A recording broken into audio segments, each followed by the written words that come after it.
Então, vamos lá. Então, o que, na verdade, a gente vai fazer aqui é tentar, na parte da patologia, né, mostrar para vocês mais ou menos como a gente olha o fígado, né? Vocês estão mais habituados aí com esses tipos de imagem, segmentação hepática, a parte de imagem mesmo, a parte cirúrgica, e a gente vai tentar meio que trazer para o ambiente de vocês o que o patologista acaba olhando. Então, basicamente, o que a gente tem é essa estrutura anatômica do fígado para o patologista, que é uma estrutura lobular, né? Onde nós temos no centro do lóbulo a veia centro-lobular e na periferia os espaços portas, né? E aí formando esse lóbulo aqui. Então, esquematicamente é o que a gente tem, né? E isso seria o fluxo, mais ou menos, como é que segue ao longo desse lobo.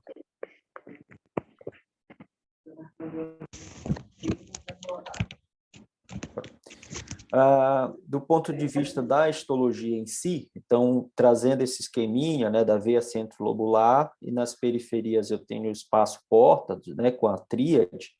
Do ponto de vista histológico, é isso aqui que a gente acaba vendo. Então, não é bem assim um esqueminha, bem bonitinho, como aparece no esquema, né? A gente tem, geralmente, uma amostra de biópsia por agulha, e nela nós temos o espaço porta, via centro, meio que distribuída, né? E aí, se a gente consegue um pouquinho trazer aquela visão esquemática, a gente consegue pensar um pouquinho como é essa visão lobular, né?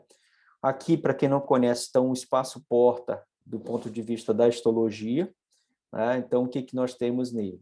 Uma arteríola, né? Uma artéria, uma veia, que é essa com a parede mais fininha, e um ducto biliar, né? Então, isso forma a chamada tríade portal, e a tríade ela está imersa aqui nesse tecido conjuntivo. Então, veja que, separando aqui do parênquima hepático, que é o que está aqui ao redor, eu tenho uma membrana limitante, que a gente chama, né? Então, tudo que está para cá é um tecido conjuntivo, vascular, com a tríade portal. E o que está ao redor é o parênquima com os hepatócitos, né? Então, basicamente, é isso aqui que a gente observa. E aí, do ponto de vista de distribuição, para que a gente possa, às vezes, ter uma noção de como avaliar histologicamente o fígado, a gente distribui em zonas. Então, tudo que está próximo ao espaço porta, então veja que eu tenho uma veia, acho que aqui é uma artéria, e aqui do lado está o ductozinho. Então, nesse espaço porta, tudo que está ao redor dele, como se formasse aqui uma semilua, é o que nós chamamos de zona 1. Tá? Tudo que está aqui ao redor da veia centro-lobular, da vênula, é o que nós chamamos de zona 3. E o que está entre a zona 1 e a zona 3, claro, fica a zona 2, que seria basicamente a região do parênquima, né? O parênquima propriamente dito. Então, a gente distribui dessa forma, por quê? Porque, dependendo da patologia, a grande maioria dos acometimentos de lesões hepáticas e hepatopatias crônicas, principalmente, elas acometem nesta zona, na zona 1. Porém, eu posso ter algumas outras patologias onde o início dela é na zona 3, eu vou dar um exemplo. Então, essa é a importância dessa distribuição. E o que a gente tem, então, esquematicamente, é essa distribuição, né, centro-lobular, né, de zona 1, a região periférica, né, que estaria próxima ao espaço porta, zona 3, pericentro-venular, e a zona 2, que é o parênquima entre essas duas zonas. Bom, então, para que a gente possa entender, então, o primeiro ponto que a gente avalia em uma biópsia, e muitas vezes o que vocês pedem como biópsia, vocês querem que a gente avalie isso, que é a fibrose e a atividade inflamatória. A gente vai abrir um parênteses depois sobre a fibrose, lá no, mais aí para frente, mas basicamente o que a gente deve avaliar, e o patologista, ao ver uma biópsia hepática de patologia inflamatória, né, seja não neoplásica, um básico a gente deve falar dessas duas coisas aqui, né, de fibrose, no laudo deve conter, e a questão da atividade inflamatória. Então, quanto à fibrose, então, como nós falamos, ela é uma avaliação basicamente na zona 1, ou seja, no espaço porta, é isso que a gente avalia, na grande maioria dos casos. Então, a gente vai avaliar quanto de fibrose, de quantidade de tecido conjuntivo existe lá naquele espaço porta que eu mostrei para vocês histologicamente. Quando eu tenho essa graduação que é a principal, que é o Metavi, vai de F0 a F4.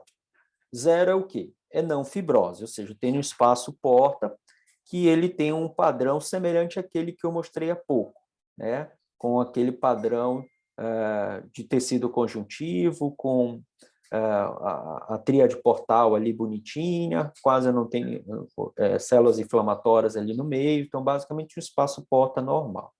À medida que eu vou ganhando colagenização e fibrose, essa graduação ela vai aumentando. Então sai do 0, passa para o 1, quando eu tenho uma fibrose portal leve, o F2 é uma fibrose portal leve também, porém eu começo a ter expansão da fibrose entre os espaços porta, e a F3 eu aumento essa quantidade de expansão entre os espaços porta e começo a esboçar a formação de nódulo.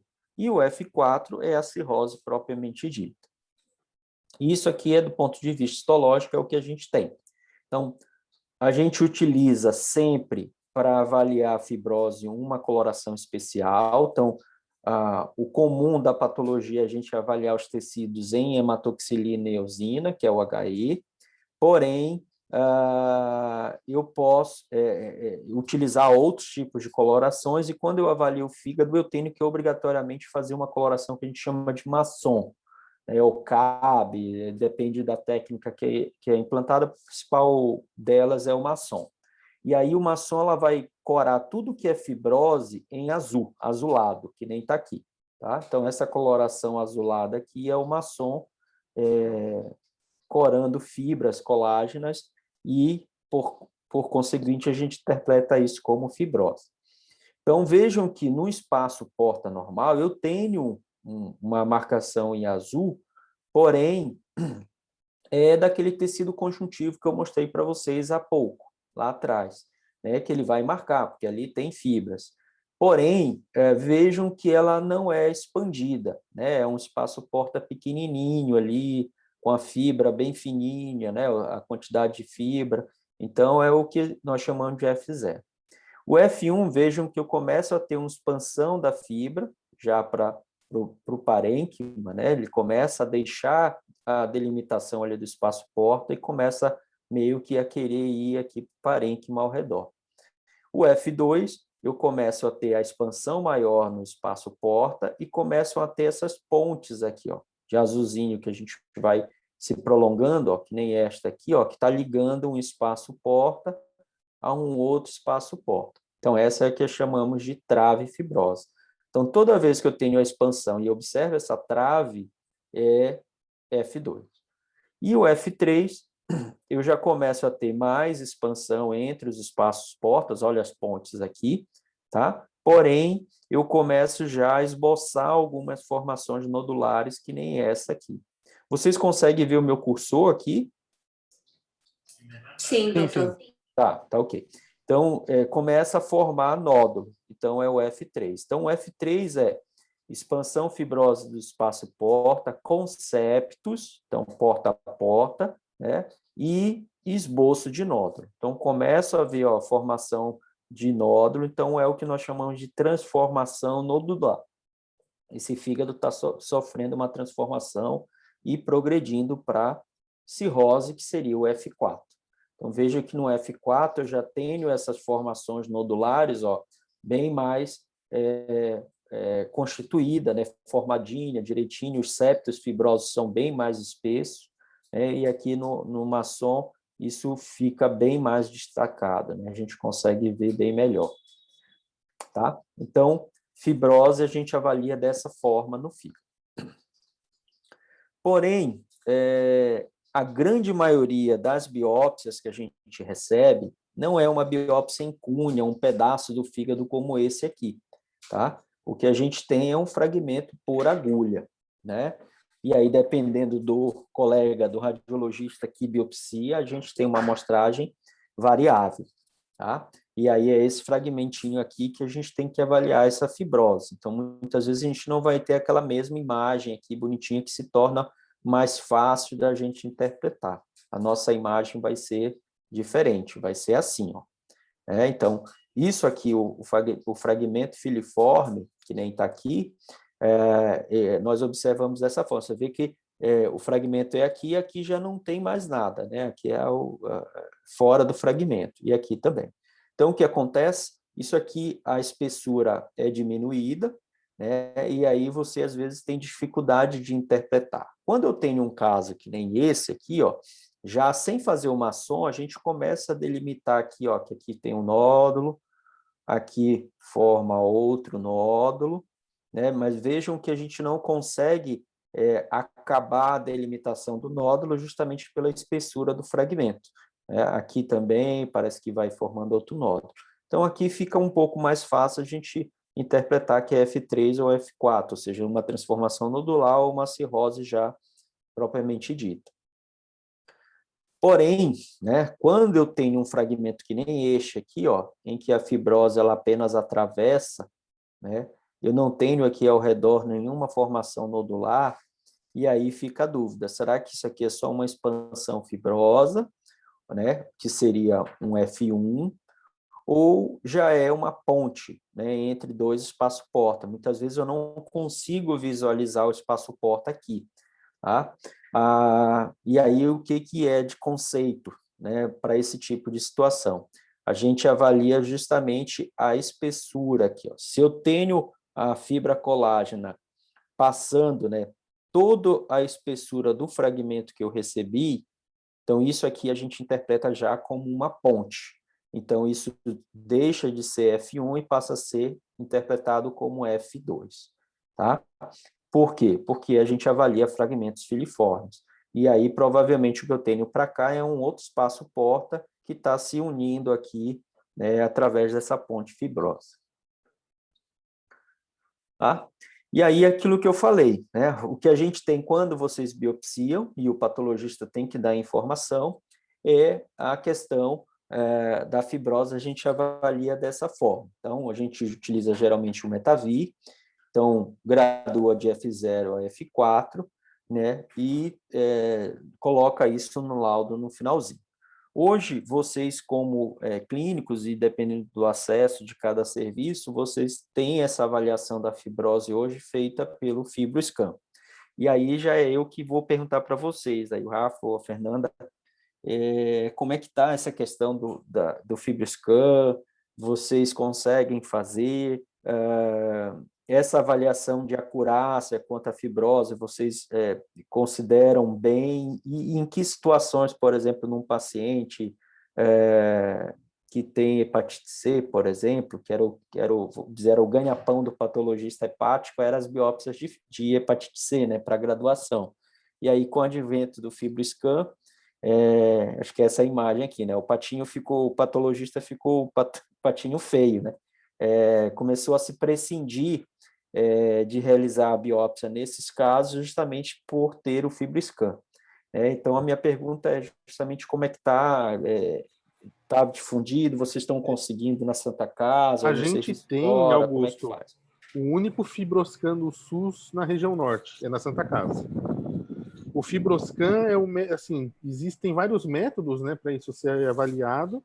Tem o ARF, tem o Shearwave, tem a ressonância, mas o que está mais bem revalidado é o Fibroscan. Para hepatite viral, tem inúmeros estudos, isso já está superado até.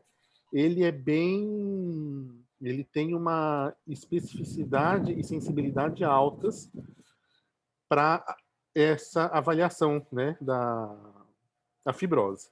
Para outras doenças, já não tanto. Então, acaba superestimando um pouco quando tem muita esteatose. Ele mede isso também, a esteatose, né, o grau. Colestase. Mas quando tem colestase, ele superestima os valores. Quando tem inflamação, então, um caso de autoimune ativa, ele também vai dar uma superestimada.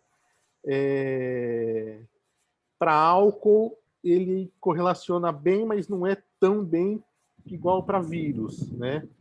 Então, ainda tem coisa que está em desenvolvimento. Agora, para vírus, é quase que só o Fibroscan, né? E agora, ainda que mudou o protocolo, nem o Fibroscan é necessário mais para a gente indicar o tratamento. Então, se o dente chega com um PCR positivo para o vírus C, já trata. É praticamente igual ao HIV, né? Entendi. Então, mas é muito legal, a gente assim, faz o Fibroscan, erradica o vírus, repete após um tempo, a gente vê a regressão da fibrose quando não era uma cirrose, né? Assim, se ele era abaixo de F4, a gente consegue ver bem essa regressão aí. Mas a gente tem acesso, sim. Ele tem uma dificuldade que a sonda, que é essa peça que se vê aí na foto, A pontinha. recalibrada anualmente. Então, o aparelho fica um mês sem uso, porque isso é feito lá no Rio de Janeiro. Então, orça, aí tem que aprovar o valor, aí vai para o Rio, aí espera voltar, tá? Então acaba dando um mês e pouco. Então isso é meio chato, né? Mas é um exame simples de ser feito. Oi, Fê. Uma vantagem, não, assim, uma coisa que eu acho boa do Fibroscan é que vira e mexe a gente pega aqueles pacientes com uma cirrose numa fase bem inicial, em que a gente realmente fica na dúvida. Principalmente dependendo da qualidade do ultrassom, aqueles ultrassons que vêm assim com esteatose acentuada, e que muitas vezes essa esteatose acentuada, na verdade, é um paciente com uma cirrose numa fase inicial, em que laboratorialmente ainda é tudo normal. É um paciente que não tem uma hipertensão portal clinicamente significativa, então ele não tem varizes ainda, ele não tem ascite, a albumina dele ainda é normal, mas vira e mexe a gente pega uns casos em que obviamente faz diferença a gente saber se esse paciente já é cirrótico, né? Não só pelo contexto de como você vai seguir, mas às vezes a gente precisa de algumas especificidades. Por exemplo, eu peguei um paciente que era ex-etilista e que veio encaminhado da dermato porque ela queria iniciar metotrexato para ele por conta de uma psoríase. E os exames dele eram normais, só que o Fibroscan dele era F4. Então, na realidade, ele já era cirrótico, só que ele estava assim, a albumina dele ainda era normal, a plaqueta dele era tipo 145 mil. Gente, tá mudo? Oi? Eu tô falando, você tá ouvindo? Oi? Não, Natália. Estou ouvindo também. Acho que falhou dela um pouquinho. Então, assim, esse paciente era um paciente que, se fosse só pela avaliação laboratorial clássica, eu não ia fazer o diagnóstico de cirrose. E, na realidade, já era um paciente Child Eye. Ele tinha um fator de risco importante, que ele tinha etilismo há muitos anos, ele tinha parado, sei lá, 1 ano, e aí realmente mostrou que está mudo para a Natália, não estou entendendo por quê. E aí, no fim, descobri que ele realmente já era cirrótico. Então, para alguns casos, o Fibroscan ele realmente ajuda, não só nessa questão do paciente da hepatite C, entendeu? Então, eu acho que é uma ferramenta a mais para a gente identificar esses casos e não necessariamente ter que fazer uma biópsia, né? Lógico que a biópsia continua tendo a sua função, porque a gente tem N casos em que a gente revira o paciente e não sabe a etiologia, né? Uma outra coisa sobre o método em si, ele é feito assim, a gente faz 10 vezes a medida e ele dá uma média disso. Tem um controle de qualidade do exame, né, que ele já dá na máquina, e ele analisa um volume de fígado de uma área de 1 centímetro por 10 centímetros de comprimento. Então, assim, essa sonda tem uma área de 1 centímetro lá na pontinha dela, e ele faz essa medida numa profundidade de 10 centímetros. Então, ele acaba avaliando um volume de fígado muito maior do que a biópsia, né? Que às vezes a biópsia pega porque a fibrose, ela não é homogênea no fígado, né? Não. Acaba podendo ter uma variação assim. Outra coisa é que ele se correlaciona muito bem com hipertensão porta. Então, se ele dá acima de 20 EKPA, pode fazer endoscopia que vai achar algum grau de varizes. E se ele dá acima de 25, tem risco aumentado de ter hemorragia e de câncer. Então é para ficar mais de olho no rastreamento. Isso já é isso para vírus B e C, tá? Isso já é bem, já está bem estabelecido já na literatura. Tá bem interessante, né? A gente precisa ter todos os recursos em mãos, não só da biópsia. E fora da Santa Casa tem também em Belém, Fibroscan, é fácil. Tem outros métodos. Tem outros métodos tá em outros para métodos. fazer. Não, mas o Fibroscan mesmo é só na Santa Casa. Aí tem a elastografia pelo ARF, que é um método com ultrassom, e pelo Shearwave, que é um outro método que usa também ultrassom. Elastografia por ressonância, acho que não tem aqui ainda. Tá. E aí, nesse caso, por exemplo, de vírus virais e tal, como é que vocês avaliam a atividade inflamatória? Pelas enzimas, alteração enzimática? Ou agora, como você falou, tem mudança de protocolo que antes importava para o tratamento, hoje não precisa mais. Não importa mais. Aí, assim, a enzima acaba sendo um substituto bem meia boca, né, para a gente avaliar isso. Aí, se a gente quiser avaliar isso mesmo, precisa ser a biópsia. Aí não tem jeito. E não só em vírus, qualquer outra doença, e é só com a biópsia mesmo. Sim. Tá ótimo. Então, deixa eu ver aqui. Então, vamos continuar.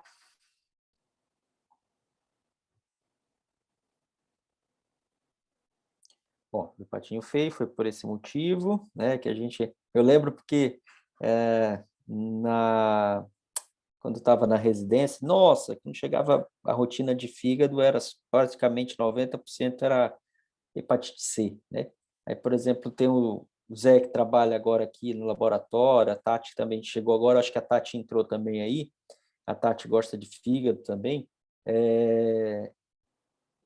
vai ser difícil a gente ver biópsias de hepatite C agora, né? Os achados histológicos. Vai mesmo. Eu acho que, sei lá, eu acho que nos últimos 2 anos eu recebi aqui, acho que 1 ou 2 biópsias de hepatite C, nem sei por que veio, alguma coisa deve ter acontecido, mas é muito difícil agora de ver. O que deve aumentar logo é biópsia de nódulo, né, para avaliar biologia. Sim. Então, isso, assim, hoje a gente não faz para dar o diagnóstico num cirrótico, mas a tendência é que logo a gente volte a fazer biópsia de nódulo para a gente avaliar o comportamento, o prognóstico e por aí vai. Então, beleza. Então, a graduação, então, como eu falei, envolve a questão da graduação da fibrose, que foi o que eu falei há pouco, e como é que a gente avalia isso na histologia, e junto com a fibrose, a atividade inflamatória. Então, são duas coisas que constam, né? Como eu falei, são básicas no laudo, tem que ter. Né? Então, a fibrose eu já expliquei há pouco, a gente usa o Metavi também, existem outros tipos de graduação, mas a que ficou, assim, do ponto de vista da patologia mais consolidado e que acabam tendo maior reprodutibilidade é o Metavi mesmo. Bom, então, isso aqui é relembrando a questão das zonas, então, que a gente avalia. Na fibrose é a zona 1, né, como eu falei, para a grande maioria das entidades, e a atividade inflamatória também é aqui no espaço porta. Então, é isso basicamente que a gente está avaliando para essa graduação de Metavi.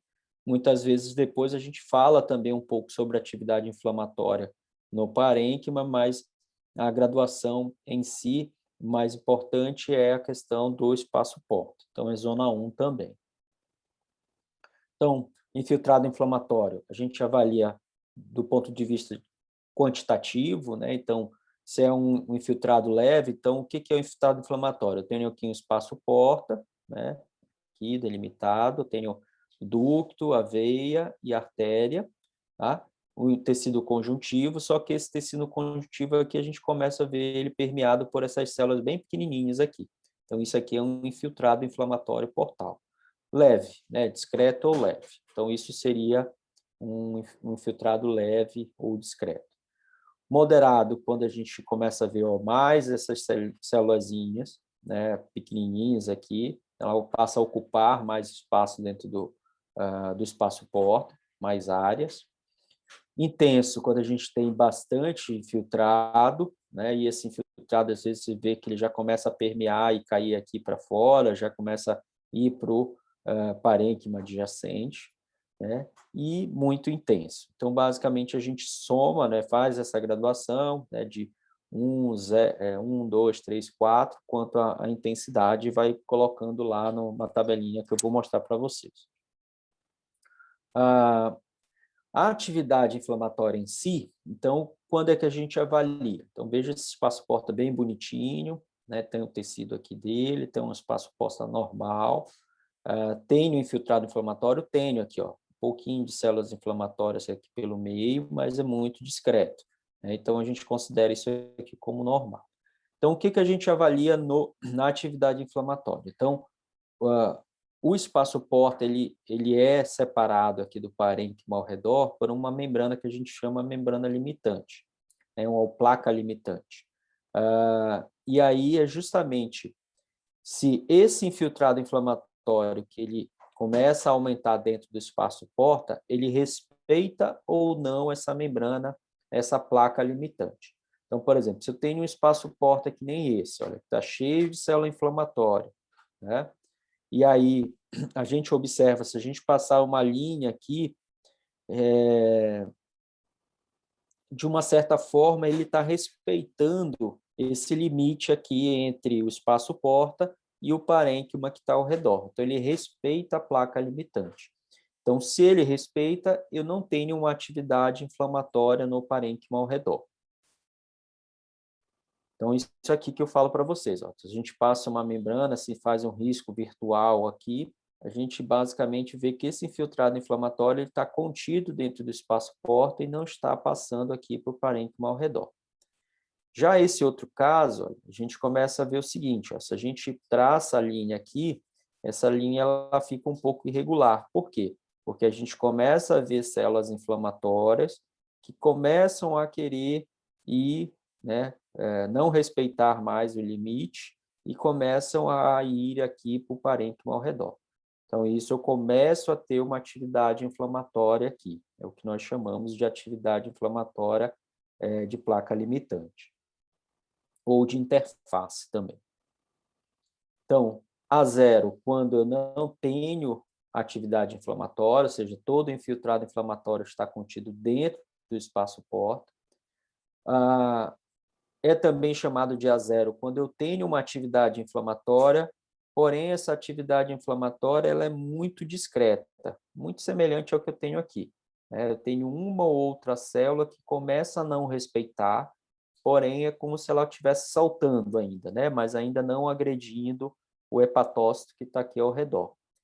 Isso é o que eles chamam de spillover. E tanto nessa situação de spillover quanto de infiltrado inflamatório respeitando, todos eles a gente classifica como A0. Então, não tem atividade inflamatória nessas duas situações. Já aqui, olha lá, eu tenho a placa limitante e as células agora pularam, porém, além delas pularem para cá, começou a aumentar a quantidade de célula inflamatória para o parênquima, e a gente observa que essas células inflamatórias agora elas começam a agredir quem? O hepatócito que está aqui fora. Então, aqui em cima também, a gente começa a ter uma agressão. Olha, aqui é um hepatócito. Esse hepatócito tem uma célula inflamatória aqui do lado, tem outra aqui. Então, ele começa a ser destruído por esse infiltrado inflamatório. Então, isso é o que nós chamamos de uma atividade inflamatória leve ou A1. Já a atividade inflamatória A2 e A3, ela depende, claro, dessa maior quantidade de células inflamatórias agredindo os hepatócitos que estão aqui ao redor. É o que nós chamamos de necrose ensacabocada, como se a gente estivesse mordendo aqui o parênquima ao redor da placa limitante. E aí, o que vai diferenciar? Olha, aqui também, célula inflamatória, hepatócito aqui no meio, olha, sendo agredido aqui pelas células inflamatórias. Esse hepatócito aqui também já meio que se esvaecendo aqui, esse outro aqui balonizado, ou seja, eu tenho uma agressão do parênquima pela célula inflamatória que estava aqui dentro do espaço porta. E aí, como é que eu diferencio o A2 de um A3? Depende da extensão dessa agressão, ou seja, o quanto que eu tenho aqui de célula inflamatória, de necrose ensacabocado em um espaço porta, e depende de quantos espaços portas eu tenho alterado na minha amostra. Então, por exemplo, se eu tenho uma necrose pequena, pode ser até igual esta aqui, pequena, certo? Mas na minha amostra que eu tenho, por exemplo, 15 espaços portas e eu tenho 10 espaços porta mais ou menos com essa necrose saca-bocado pequena, que seria leve, ela deixa de ser A1 e passa, por exemplo, a ser A2. Então, é uma necrose em saca-bocado leve, porém em muitos espaços portas. Então, isso seria um A2. E, por exemplo, eu posso ter apenas um ou dois espaços porta naquela amostra que tem 15, porém, a extensão da necrose é grande. Então, isso também faz com que eu não chame de uma necrose leve, que nem esta aqui. Por quê? Porque a extensão naquele espaço porta é semelhante a essa daqui, é uma extensão grande. Então, isso também seria uma necrose em saca-bocado A2, uma atividade inflamatória A2. Então, poucos espaços portas, porém com uma extensão grande de necrose em saca-bocado. Tá?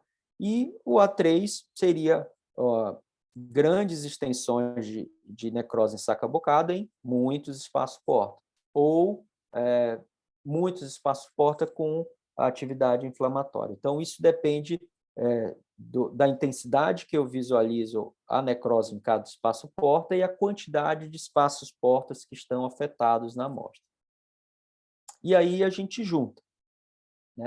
Então, é A0 a ausência de atividade inflamatória ou spillover. A1, atividade leve, então necrose saca-bocado discreto, pequenas áreas em pouco espaço porta. A2, necrose saca-bocado moderada, extensas áreas em pouco espaço porta ou pequenos focos em muito espaço porta. E 3, necrose saca-bocado em extensas áreas de muito espaço porta. Então, basicamente, a gente avalia esses critérios e aí, no final, a gente soma e dá a graduação do Metavir em A A0F0, A1F0 e assim por diante, de acordo com a graduação da atividade inflamatória e da fibrose, como eu mostrei há pouco. E aí, isso aqui é um modelinho, mais ou menos, de um diagnóstico que eu costumo liberar. Então, eu chamo de hepatopatia crônica, de padrão pós-necrótico. Pós-necrótico por quê? Porque indica que está havendo uma necrose aqui, ó. Aqui, essa atividade inflamatória e necrose aos hepatócitos. E aí, com essa necrose, essa atividade acontecendo, a forma de regenerar aqui vai ser o quê? Através de fibrose. Então, o organismo todo, isso não é só aqui para o fígado, em qualquer órgão ou tecido, quando você tem uma atividade inflamatória que gera necrose, a regeneração daquela área é através de fibrose. Então, por isso que geralmente a gente coloca dessa forma, né? Hepatopatia crônica de padrão pós-necrótico, com moderada atividade de interface, e expansão fibrosa do espaço porta com septos. Então, com septos é A2, né? A1, né? Desculpa, A2. Então, A2F2. Então, aí ficaria aqui a graduação do MetaV. E aí depois eu coloco as outras coisas que a gente acaba achando na biópsia, né? Se tem estatose ou não, se tem depósito, né? Por coloração, geralmente a gente faz outras colorações especiais, se tem ductopenia ou não, se tem alteração ductular, se tem colestase, se tem granuloma, né? Ou siderose, depósito de ferro, alguma coisa. Então, qualquer outra avaliação que tem ali, ou especificidades, a gente coloca depois.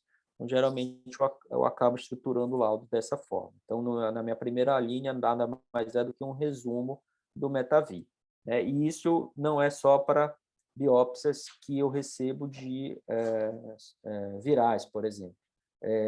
Para os outros tipos, eu também acabo colocando. O que muda, às vezes, por exemplo, se é um padrão mais biliar, de colestase, então hepatopatia crônica de padrão biliar, né? E aí vou descrevendo com atividade inflamatória ou não, e a fibrose. Então, geralmente é isso que eu acabo colocando na primeira linha ali em cima. Bom, e aí a gente vai aí um pouquinho agora fazer um resumo, claro, nada muito aprofundado, né, que a gente vá, mas mais ou menos um resumo, que alterações a gente tem mais assim específicas ou mais gritantes por agentes etiológicos, né, por etiologias de hepatopatias. Até aqui é um diagnóstico lato sensu, né, um diagnóstico do tecido, né, de como está aquele fígado. E aí, na hora, a gente avalia outros achados que a gente possa sugerir depois numa nota que aquilo está associado a alguma etiologia. Claro, sempre correlacionando com a clínica, né? Então, tudo que a gente está recebendo algumas biópsias de vocês, e é bem legal porque vem aquela folhinha lá da anamnese, né? Então, está falando todas as histórias ali, se o cara tomou algum tipo de chá, até qual tipo de chá. Acho que o último caso que eu vi tinha até os chás que o rapaz estava tomando e tudo. Então, isso ajuda muito para que a gente possa extrair o máximo possível de informação daquele fragmento. Muitas vezes, quando a gente recebe só biópsia hepática ou biópsia com poucas informações, muitas vezes acaba a gente ficando limitado em correlacionar o que a gente está vendo.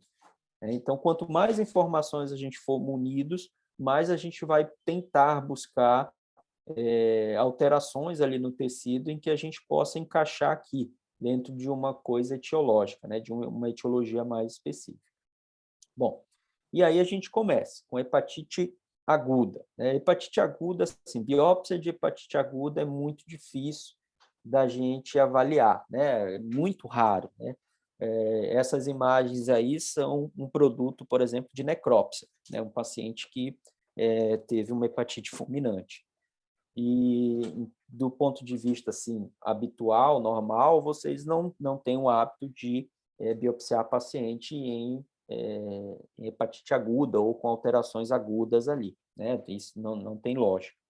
Então, essas alterações aqui são produtos de necrópsia. Então, o que a gente tem numa hepatite aguda? Basicamente, uma perda daquela arquitetura que a gente mostrou para vocês assinar. Então, o fígado ele começa o parênquima a ficar necrosado, destruído, e aí a gente começa a ter muita colestase, então esse pigmento um pouco mais acastanhado, assim, que a gente observa já no menor aumento aqui, isso é colestase, né, parenquimatosa. Na verdade, não é muito bem colestase, é lesão mesmo, né, lesão hepática e de ductos e tudo mais, e acaba fazendo com que o conteúdo biliar fique ali no meio daquela papa de células.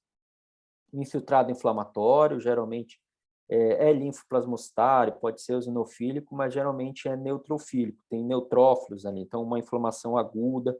A gente pode ter proliferação de ductos, então isso aqui são ductos proliferados, mal formados, que acabam ali como se fosse uma medida meio que defensiva, uma tentativa, né, de compensar aquela destruição do tecido, produzindo mais ductos, né, e acaba tendo, e algumas patologias crônicas a gente também observa isso. Então, basicamente, na hepatite aguda, o que a gente tem é isso, é uma anarquia daquela arquitetura, uma destruição tecidual, necrose, proliferação ductular, colestase e infiltrado inflamatório, geralmente um infiltrado misto, né, com atividade inflamatória aguda, neutrófilo. Né? Então, essa arquitetura aqui ela é perdida.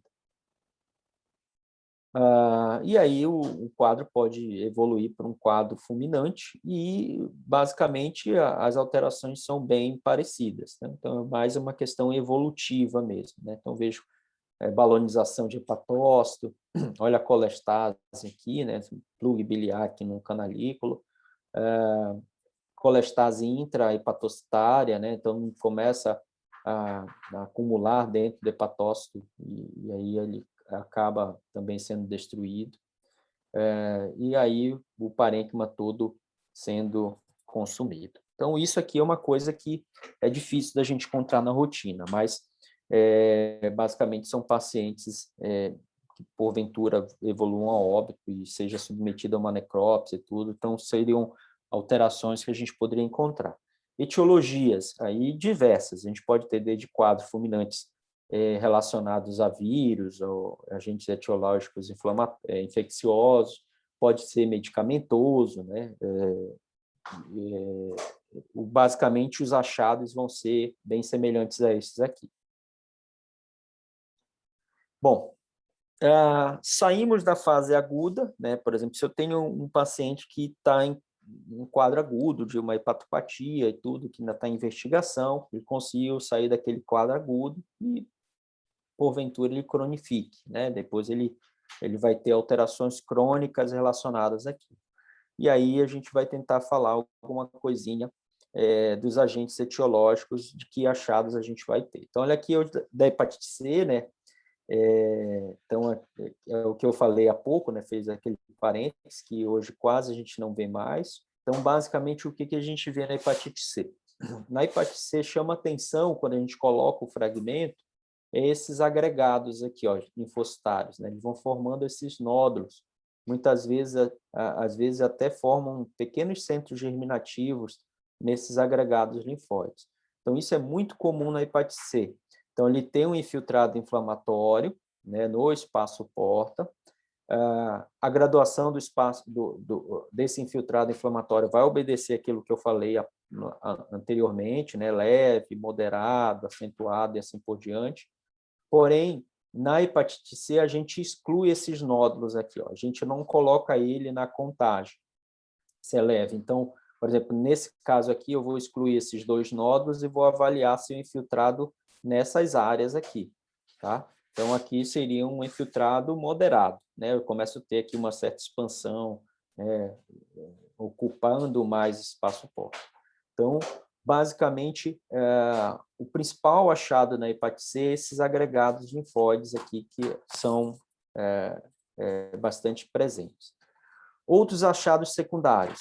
Ductulite, então eu tenho um ducto biliar aqui, e a gente começa a ter célula inflamatória no meio dele. Então, eu tenho uma agressão do ducto. Então, esse é um achado também que eu posso encontrar em hepatite C. Tá? Posso achar isso também em outras entidades, por exemplo, numa colangite, né? A gente pode ter isso também, uma colangite esclerosante. Cirrose biliar também a gente pode ter em em situações que envolvem, por exemplo, rejeição a transplante, né, atividade inflamatória de rejeição a transplante, às vezes é um achado que é difícil, por exemplo, naquele paciente que operou por vírus C, né, foi transplantado em função de uma progressão de vírus C, e aí a gente fica na dúvida se aquilo dali é uma alteração pela rejeição, né, ou é uma reativação do vírus. Então, a ductulite é um fator ali crítico, né, de avaliação, de se tentar separar o que é um ou outro. Daí a gente utiliza outros achados, e o principal é esses agregados linfóides. Esteatose, né, geralmente vírus C também vem acompanhado de esteatose, então eu posso ter, geralmente, esteatose macrogoticular. Tá? E isso basicamente é o que a gente encontra. E, é claro, atividade inflamatória, daí a gente vai ter normal, a graduação, como eu falei há pouco. Então, basicamente, vírus C é agregado linfóide, esteatose macrogoticular e ductulite. São os achados que a gente geralmente coloca. Por exemplo, se eu não tivesse a informação clínica no pedido da biópsia, a gente ia colocar uma notinha, olhando um caso que nem esse, de que era necessário afastar a etiologia viral, né? E às vezes a gente coloca lá, sobretudo, o vírus C. Né? Vírus da hepatite B. Então, eu tenho a atividade inflamatória também, como um marcador, porém, isso aqui eu posso ter nos outros agentes, né? E o principal no vírus B, o que é? É esse aspecto que o citoplasma dos hepatócitos ganha com o acúmulo do antígeno do vírus. Né? É o que nós chamamos de aspecto de vírus fosco, né, do hepatócito. Então, é muito bonito a biópsia. Quando a gente olha, também é uma coisa que é difícil de ver. Acho que eu tive um caso recente que eu falo assim, no último ano, em que eu sugeri até, não sei por que o paciente foi biopsiado, não era uma coisa que veio de especialista, mas eu sugeri porque eu comecei a ver esses tipos de alteração no hepatócito, né, desse aspecto de vidro fosco, bem bonito, né, esse aspecto assim, dessa coloração que fica o citoplasma. E aí eu acabei sugerindo na notinha de afastar etiologias virais ou associação lá pela outra patologia que tinham biopsiado o fígado, não sei o porquê. Mas é bem característico. Tá? Se a gente faz uma imunohistoquímica para o antígeno do vírus, todas essas áreas aqui que estão em vidro fosco vão corar, né, pela imunohistoquímica. E Augusto, Opa! Esse antígeno é o HBC. Aqui é o vírus, é o antígeno de superfície. Tá. Não, de superfície. Tá, é o HBS. De superfície. Tá. O HBS. Beleza. Alguns serviços, acho que tinha... Lá na Unicamp, quando eu fiz, a gente tinha um antígeno, uma imunohistoquímica, que era para pegar aqueles casos mutantes, sabe? Então, quando tinha algumas alterações, a gente fazia imunohistoquímica para pegar aqueles mutantes. Agora, eu confesso que eu não faz muito tempo que eu não vejo e eu não sei dos detalhes direitinho, mas é o antígeno de superfície. Ok. Bom, esteatose e esteatohepatite. Então, eu falei há pouco do vírus C, então vejam que esses achados eles são compartilhados entre as nosologias, não é uma coisa que é exclusiva de uma delas. Então, a esteatose para associação com esteatohepatite, então, esteatose são esses buraquinhos aqui brancos, né, no citoplasma, grandões, então é uma esteatose macrogoticular. E as alterações microgoticulares, a gente pode ver aqui na periferia dessa célula, aqui, são esses pequenos vaculozinhos aqui que acabam se formando dentro da célula. Então, esteatose macrogoticular, esteatose microgoticular, quando associada à atividade inflamatória, aqui, parenquimatosa, geralmente essa atividade inflamatória ela é mista, ou seja, tem neutrófilo no meio, tá?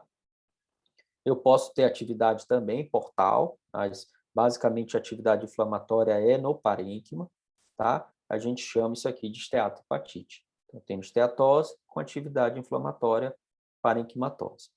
E um parênteses aqui, a gente gradua a esteatose em grau 1, quando ela é menos de 33% da amostra, eu tenho esteatose macroparticular, grau 2 de 33 a 66, e maior que 66 ela é grau 3. Outro marcador de atividade inflamatória são esses Mallory aqui que formam, que são essas alterações hialinas dentro do citoplasma do hepatócito, então isso é um marcador de atividade inflamatória também. E um parênteses que eu falei sobre a fibrose, como eu falei lá no início, a maioria das graduações de fibrose a gente olha na zona 1, lá no espaço porta, né? Aqui na esteatopatite, não. Ela começa na zona 3, ou seja, na veia centrilobular. E é aqui que a gente gradua a fibrose da esteatopatite. Então, ela começa aqui, né, vai expandindo ao redor da veia, e daí ela vai emitindo aqui esses prolongamentozinhos para o meio do parênquima. É o que a gente chama de tela de galinheiro, assim, esse aspecto aqui da fibrose na esteatohepatite. E aí isso, por exemplo, essa área aqui que tem necrose, depois ela vai regenerar, isso aqui vai também ter trama de colágeno aqui pelo meio, e vai ter fibrose. Então, geralmente, ela começa na veia centrilobular e vai caminhando para a zona 1. Então, vai da zona 3 para a zona 1. Então, isso aqui é uma peculiaridade da esteatopatite. Então, é isso aqui que eu acabei de falar, né? Que a fibrose começa aqui na zona 3 e não na zona 1, na esteatopatite. Hepatite autoimune. Então, é uma coisa que hoje, basicamente, acho que a maioria das biópsias que vocês indicam hoje é por hepatite, essa diagnóstico diferencial, né? De hepatite autoimune, medicamentosa, né? Geralmente, hoje é o que vem mais, né? Então, o que a gente tem na hepatite autoimune? Então, de novo, atividade inflamatória de interface, no espaço porta. O que chama atenção na hepatite autoimune? Que geralmente, né, essa atividade inflamatória ela é uma atividade inflamatória intensa, né? Eu tenho muita atividade de interface num quadro de hepatite autoimune.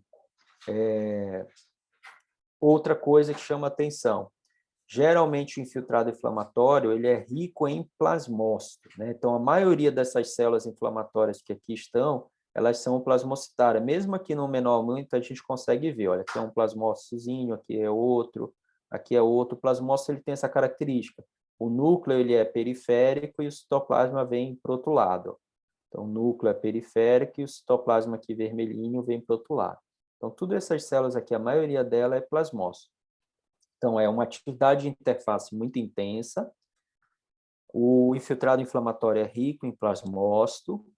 Tá? Essa atividade ela começa a ser tão intensa nessa interface que a agressão que ocorre nos hepatócitos, às vezes, ele ganha essa conformação aqui, ó, que é o que chamava de pseudo-rosetas, né? São as formações rosetoides, né, que os hepatócitos ganham justamente aqui nessa interface de inflamação, né?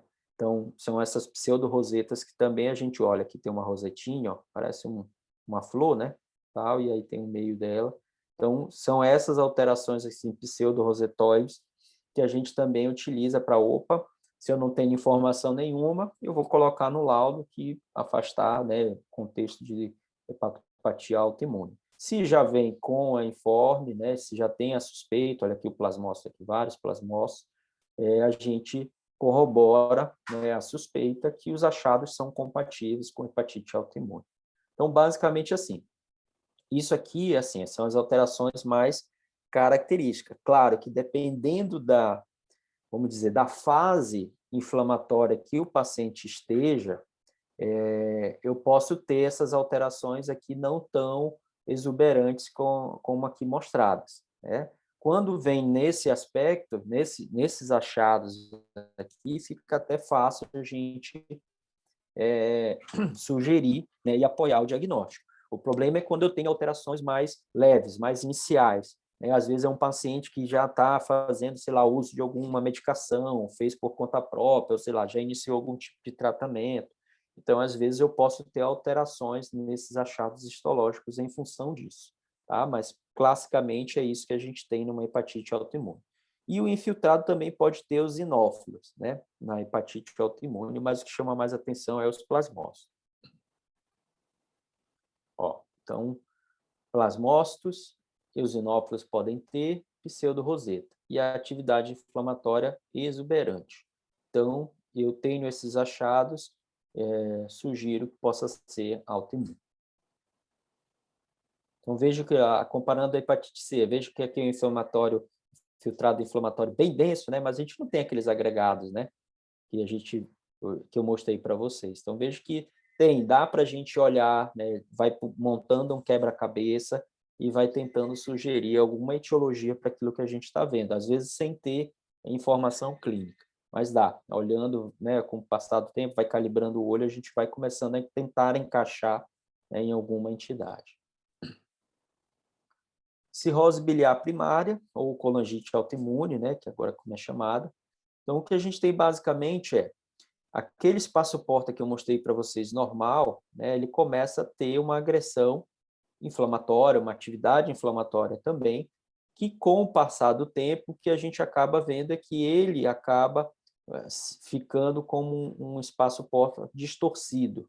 Começa a ter alteração, principalmente alteração inflamatória no ducto biliar, então eu começo a ter quadros de ductopenia, eu não começo a ver mais na amostra aquele ducto biliar que a gente chama patente ou original, né, ao lado aqui da artéria e da veia, ele começa a ser destruído pelo infiltrado inflamatório, e aí lembram que eu falei que como uma forma do organismo tentar compensar essa destruição do ducto biliar, ocorre uma proliferação de pequenos ductos.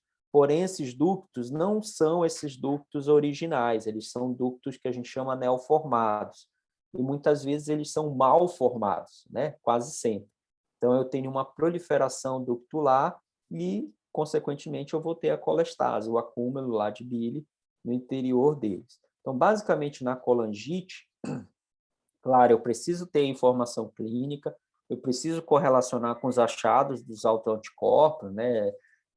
Questão faixa etária, sexo, né? Toda aquela informação epidemiológica e laboratorial para que a gente corrobore com o diagnóstico, feche no diagnóstico. Mas, basicamente, no final, eu tenho uma alteração semelhante a esta aqui, proliferação ductular e colestase. Então, é aquele caso que eu vou liberar como hepatopatia crônica de padrão biliar, porque o que eu estou vendo é colestase e proliferação de ductos, né?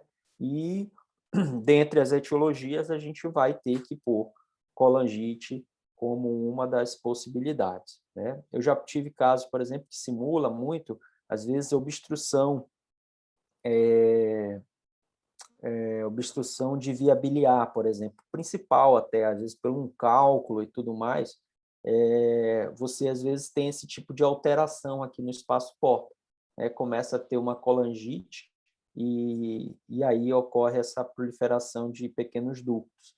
Então, vejam que eu preciso ter uma história clínica que favoreça, né, e seja corroborado pela questão dos autoanticorpos e laboratorial também. Então, Augusto, basicamente é isso. eu ia até, talvez já até tenha respondido, mas no caso de uma cirrose biliar secundária, por exemplo, também o achado seria semelhante a esse. Isso. Né? Aí a diferença vai ser a nossa história clínica, né? Um paciente, sei lá, com colecitíase de repetição, enfim. Isso. A gente vai ter que ter essa correlação, né? A gente vai ter que ter unir isso daí, mas os achados em si vão ser bem semelhantes. Tá ótimo. Cirrose biliar primária, ou colangite autoimune, é a mesma imagem, né? Só para destacar essa questão da colestase, né, que é o que chama a atenção. Então, é aquele caso que a gente vai liberar como hepatopatia crônica de padrão colestático, biliar, né, porque é o que chama a atenção, e aí é isso que a Fernanda colocou. Se eu não tiver a correlação com os achados, a gente não vai poder inferir em si que é primária, vai ter que afastar as outras coisas. E a colangite esclerosante, né? Então, basicamente, eu também tenho uma alteração biliar ductular, certo? Com colangite, né? Ó, com agressão, célula inflamatória agredindo aqui o ducto. Essa agressão, com o passar do tempo também, ela acaba gerando, às vezes, proliferação ductular, eu posso ter, mas o principal achado aqui na colangite esclerosante é que as células inflamatórias ao redor desse ducto, elas vão gerando aqui um depósito de colágeno, um colarete de colágeno ao redor do ducto. Até que nos casos assim mais, vamos dizer, aquele que lê o livro que eu falo, né, que quando vem a biópsia aí a gente encontra, né, forma esse aspecto aqui que a gente chama de casca de cebola, né, ao redor do ducto. Então, isso é uma colangite esclerosante. Então, é um quadro assim, que olhando a biópsia, se eu tenho esse achado típico na biópsia, fica até relativamente fácil da gente inferir, olha, é uma colangite esclerosante. O problema é quando eu tenho essas fases aqui, ó, que são iniciais, né, onde eu tenho basicamente agressão apenas, infiltrado inflamatório, e não vou ter esse aspecto ainda de formação de colarete, né, de fibrose. Isso aqui vai se formando com o passar do tempo. Então, depende muito da fase em que o paciente vai ser abordado. Tá? Mas aí vai ter que correlacionar de novo com a clínica, vai ver as informações de vocês, né, a questão dos autoanticorpos, a questão de uma colangiorressonância, né, se tem alteração ou não. Então, é aquele caso que a gente vai ter que conversar para poder liberar. Né? Mas quando tem esse achado, é típico. Né? Então, a gente acaba sugerindo por aqui. Mas a maioria, assim, muitas vezes os casos, eles chegam nesta fase aqui. Com pacientes mais iniciais, às vezes até menos infiltrado inflamatório que esse. Aqui, às vezes, até esboça assim, uns granulomas ao redor do ducto. Então, tudo isso vai gerando aqui um processo inflamatório, né, coalescente assim, ao redor do ducto. E aí, a fase final é essa de baixo. Então, colangite esclerosante, eu posso ter também a questão da proliferação ductular, né? Isso já numa fase mais tardia, né? Uma fase onde a gente já encontra destruição total ou quase não temos mais o ducto patente original. Né? Mas, basicamente, as fases são de inflamação e colangite mesmo, alteração no ducto. Bom, e eu posso ter tudo isso aqui que eu falei juntos, né? Com aspectos clínicos, aspectos histológicos, laboratoriais, muito semelhantes, né? E aí, muitas vezes, a gente não consegue colocar o paciente dentro de uma caixinha dessas aqui. É o que a gente chama de overlap. E daí a gente precisa, às vezes, conversar, né, discutir o caso. Não são casos que muitas vezes vocês levam para discussão anatomoclínica ou clínica mesmo, né, de tentar encaixar o paciente em determinado tipo. Mas o que acontece que, basicamente, do ponto de vista histológico aqui do patologista, é que eu posso compartilhar achados muito parecidos. Então, por exemplo, eu posso ter um quadro que nem esse aqui, tenho proliferação ductular, infiltrado inflamatório, mas eu não estou vendo, por exemplo, aqui casca de cebola, né? Então, o que pode ser isso aqui? Puxa, pode ser uma colangite esclerosante? Pode ser uma cirrose biliar primária? Pode ser secundária? Pode ser uma hepatite autoimune, dependendo do contexto, às vezes pode, né? Então, basicamente, histologicamente, é isso que a gente tem. Eu tenho uma mistura de achados que podem ser semelhantes e clinicamente também para vocês, às vezes, é difícil de colocar esse paciente dentro de uma única hipótese. Né? Queriam complementar alguma coisa a respeito disso, dessas overlap?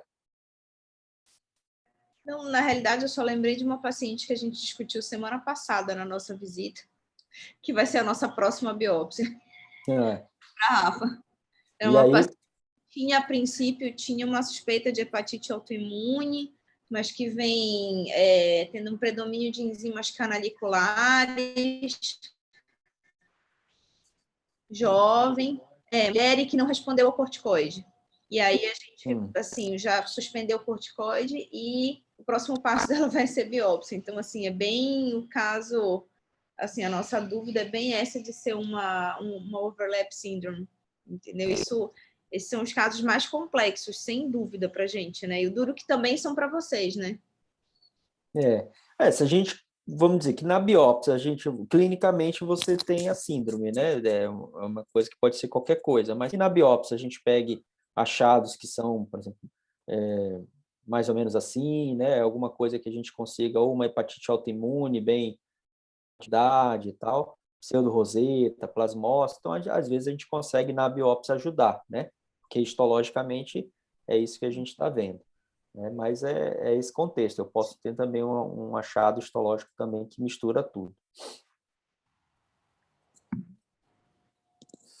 Bom, e por último aqui dessa parte, claro, eu deixei até por último porque ela pode simular qualquer coisa, né? Que são as alterações hepáticas, hepatopatias induzidas por droga, né? Por agentes, né? E aí droga que a gente fala é tudo, né? Chás, medicamentos, droga mesmo ilícita, anabolizantes. Então, qualquer um desses agentes aí que vocês conhecem até mais que a gente, dos pacientes, eles podem gerar alterações e, assim, quase sempre é um diagnóstico que vai ser de exceção. Então, por exemplo, se eu não tenho muita história ou se, vamos dizer, a pergunta clínica não está bem direta, olha, maculongite esclerosante, beleza, maculongite esclerosante, mas se não tem, pode ser qualquer coisa, tipo essa que vocês estão discutindo e vão biopsiar, geralmente é uma coisa que entra no diagnóstico diferencial na nota, né? Desde que afastado, agentes hepatotóxicos e tudo mais que a gente acaba colocando, porque os achados histológicos podem ser muito semelhantes. Podem simular várias coisas, desde hepatite aguda, por exemplo, né? Quadros agudos, claro, podem ser induzidos aí, mas formas crônicas, alterações podem ter, que é o mais comum, serem induzidas por um agente que muitas vezes é um diagnóstico de exceção, é aquela coisa que vai ter que conversar com o paciente, vai ter que perguntar, muitas vezes na primeira consulta ele não fala, né? Ele omite, aí faz a biópsia, aí não vem muita coisa, e depois vocês vão apertando, até que o cara, eu estou usando, eu vou para a festa, estou usando umas balas aí que o cara está me dando e tal, e eu tive um caso desse. E aí, ainda era com a Márcia ainda, quando a Márcia estava aqui. E aí, daí ela apertou depois e o cara confessou lá que ele estava usando as medicações e era aquilo mesmo que estava induzindo lá as alterações. Então, é um diagnóstico de exceção. A gente utiliza muitas vezes eosinófilo, eu falei do eosinófilo há pouco, né? Mas veja que eu posso ter ele em outro contexto, mas é uma coisa que, dependendo, por exemplo, se eu não tenho muita alteração para uma hepatite autoimune, não tenho um contexto ali de colangite, e eu começo a ter muito eosinófilo, às vezes uma congestão aqui no parênquima, né? Às vezes formam aqui uns lagos assim de congestão pelo parênquima, são coisas que às vezes a gente, opa, isso aqui está com uma cara que é alguma coisa que está agredindo esse fígado externa, né? Algum agente aí que ele tá usando. Então, são alguns achados que às vezes a gente acaba colocando, mas que realmente não são específicos, mas no montar do quebra-cabeça. E acho que essa é a última parte. Claro, vamos falar das alterações hepáticas neonatais, que também são uma coisa que chega de vez em quando, né? Principalmente vocês da Santa Casa, de vez em quando para algumas biópsias por aqui, que a pergunta né, hepatite neonatal versus atresia de via biliar, né? Porque essa é a resposta que vocês querem, né? Para poder tomar a conduta. Então, hepatite neonatal, então os agentes etiológicos são diversos, né? Vocês aí conhecem bem. O que a gente tem basicamente de alteração? É um quadro que tem um infiltrado inflamatório mais denso, chama atenção esse infiltrado inflamatório, uma atividade inflamatória não só portal como parenquimatosa, e a gente costuma ver muito essas células gigantes, né? Essas alterações do hepatócito que se tornam células gigantes, né? Multinucleadas, que nem estão aqui.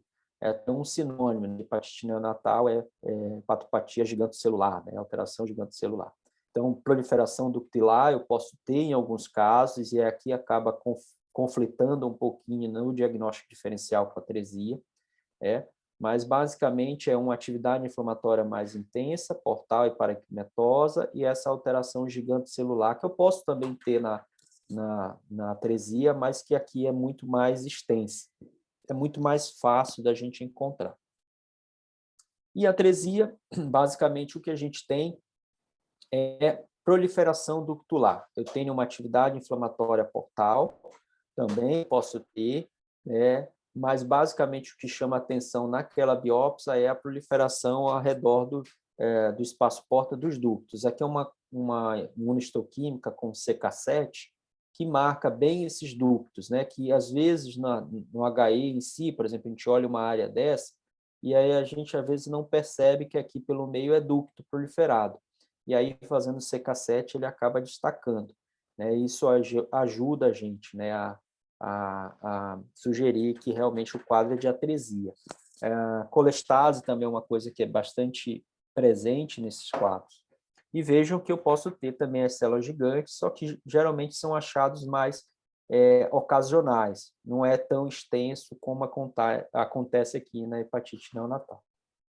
Então, basicamente, é isso que a gente utiliza para tentar encaixar esses dois diagnósticos diferenciais e tentar ajudar vocês no resultado e depois, claro, na conduta que vocês vão ter. E a gente para por aqui, né? Então, ano passado, quando eu falei direto, né? Ficou um pouco extenso. Então, veja que hoje já bateu aí mais ou menos 1 hora, né? 1 hora e pouquinho. Então, a gente para por aqui. E aí, na semana que vem, a gente dá continuidade já com a parte de neoplasias ou de lesões focais, né, do fígado. E daí a gente vai falar sobre a parte de neoplasia, basicamente.